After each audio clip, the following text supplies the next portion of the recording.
Hi! Welcome to village Siri cooking. ఈ ఛానల్‌ని ఆదరించిన ప్రతి ఒక్కరికి మా హృదయపూర్వక నమస్కారములు.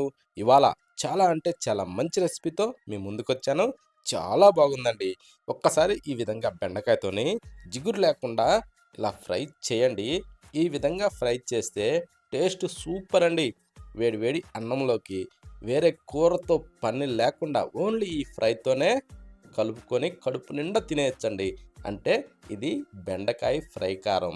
ఈ విధంగా చేసి టేస్ట్ చూసిన వాళ్ళు వదిలేపెట్టరండి. ప్రతిరోజు బెండకాయలు తెచ్చుకొని ఈ విధంగా చేసుకుంటారు.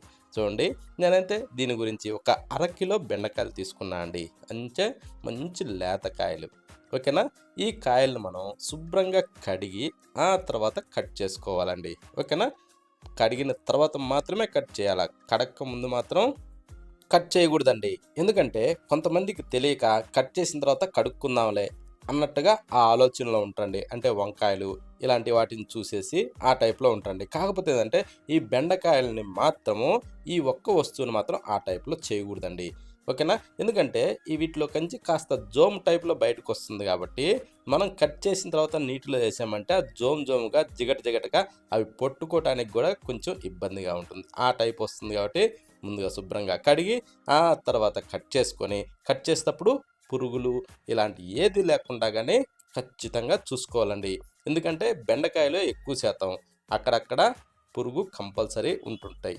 ఓకేనా? అవి మాత్రం మనం ఖచ్చితంగా గమనించుకోవాలి. బెండకాయ గానీ, వంకాయ గానీ ఈటిల్లో పుచ్చులు కంపల్సరీ ఉంటాయి. ఓకే. ఈ టైప్‌లో ఉండాలి మనకి. ఇప్పుడు ఇవి పక్కన పెట్టేసి స్టవ్ ఆన్ చేసి ఒక ప్యాన్ అయితే పెట్టుకొని దాంట్లో మనం ఒక పిడికెడైతే వేరుశెనగ పప్పులు వేసుకుందాం. ఈ ఏరుశనగ పప్పులను కూడా ఆయిల్ వేయకుండానే మనం ఇలా సన్న మంట మీద బాగా వేగనిచ్చుకోవాలండి. మాడిపోకుండా వీటిని కొంచెం మంట హైలో మాత్రం పెట్టొద్దు. మంట లోలోనే ఉంచుకునేసి సన్న మంట మీద వీటిని మంచి ఎరడాలుగా వేగనిచ్చుకోవాలి. అప్పుడు ఇవి మంచి రుచి వస్తుందండి. ఓకేనా? ఇవి కొంచెం ఎక్కువ తక్కువ వేసుకున్నా కానీ ఇబ్బంది ఏం లేదండి. వేరుశెనగ పప్పులు ఆరోగ్యానికి మంచిది, శరీరానికి కూడా బలం. ఈ టైప్‌లో మనం బాగా ఫ్రై చేసుకోవాలి. చూడండి, ఇలా బాగా వేగాలి. అంటే ఈ పీస్ లోపల వరకు గూడా ఇలా పగుళ్ళు టైప్‌లో వచ్చి అలా వేగాలండి.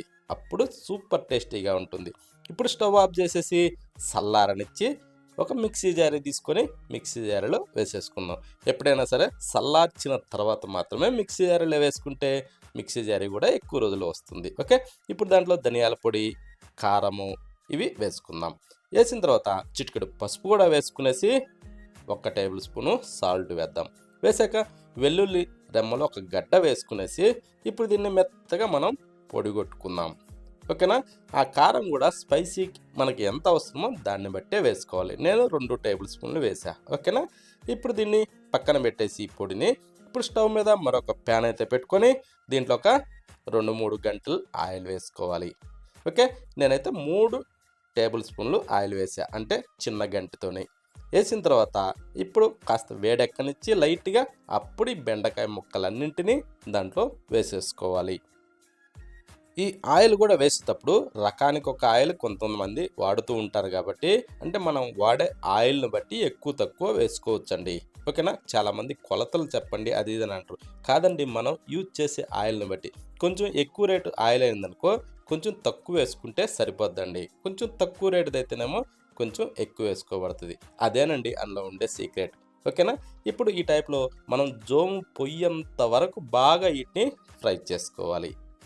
ఈ టైప్‌లో మనం బెండకాయ ముక్కల్ని మాడకుండా ప్రతి ఒక్క ముక్క గూడా ఒకే విధంగా వేగేటాగా ఆ టైప్‌లో ఇలా ఫ్రై చేసుకోవాలండి. చూడండి ఎలా వచ్చాయో, అన్ని పీసెస్ సేమ్ సమానంగా వేగాలి. ఆ విధంగా మనం ఫ్రై చేసుకోవాలండి. ఇలా ఫ్రై చేసిన వాటిని తీసి ఒక ప్లేట్‌లోకైతే వేసుకుందాం. ఇవన్నిటిని ప్లేట్‌లో వేసిన తర్వాత సేమ్ అదే ఆయిల్ అండి. సరిపోతుంది. దాంట్లో ఎక్కువ తక్కువ ఆయిల్ ఏసే అవసరం లేదు.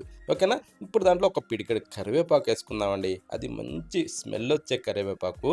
అది ఒక పిడికెడు గాని వేసుకున్నామంటే టేస్ట్ అదిరిపోద్దండి. మంచి స్మెల్‌తోని చాలా బాగుంటుంది.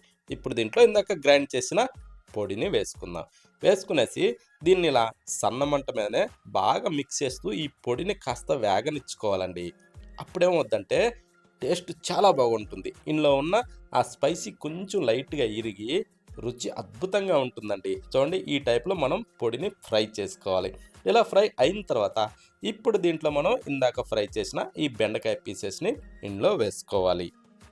ఇప్పుడు ఈ ఫ్రై చేసిన ఈ బెండకాయ ముక్కలన్నీ దాంట్లో వేసిన తర్వాత కాస్త కిందకి మీదకి తిరగేసుకుంటూ అంటే మనం ఈ ఫ్రై చేసిన బెండకాయ ముక్కల్ని చిదురు చిదురు కానీయకుండా ఇలా అల్కవుగా కిందకి మీదకి అలా తిరగేసుకుంటూ కొంచెం సన్న మంట మీద ఒక 2 నిమిషాల పాటు అలా ఈ ముక్కలు మొత్తానికి ఈ పొడి పట్టే విధంగా పీల్చుకునే విధంగా మనం అలా కలుపుకోవాలండి. ఓకేనా? ఈ టైప్‌లో చేయాలి గాని టేస్ట్ సూపర్ అండి. ఒక్కసారి ఈ విధంగా ట్రై చేసి చూడండి. మీరే అంటారండి. చాలా అంటే చాలా బాగుందని. ఈ విధంగా మనం చాలా సింపుల్‌గా తయారు చేసుకోవచ్చండి. ఎంత కొత్త వాళ్ళైనా సరే ఈజీగా తయారు చేసుకోవచ్చు. కొంచెం బెండకాయ తినని వాళ్ళు గూడా ఇది ఒక్కసారి తిన్నారంటే ఎప్పుడైనా సరే బెండకాయలు ఖచ్చితంగా వాళ్ళే కొనుక్కొని తీసుకొచ్చి మరి చేయించుకొని తింటారండి. అంత బాగుంది. చాలా మంచి రెసిపీ అండి. ఈ విధంగా ఈ ఫ్రై యేసుకునేసి కాస్త వేడి వేడి అన్నంలో అలా కలుపుకొని తింటుంటే రుచి ఉందండి. అద్భుతం అంటే అద్భుతం అండి. చాలా అంటే చాలా బాగుంది. ప్రతి ఒక్కరూ ఖచ్చితంగా ట్రై చేయండండి. మరొక వీడియోలో కలుద్దామా?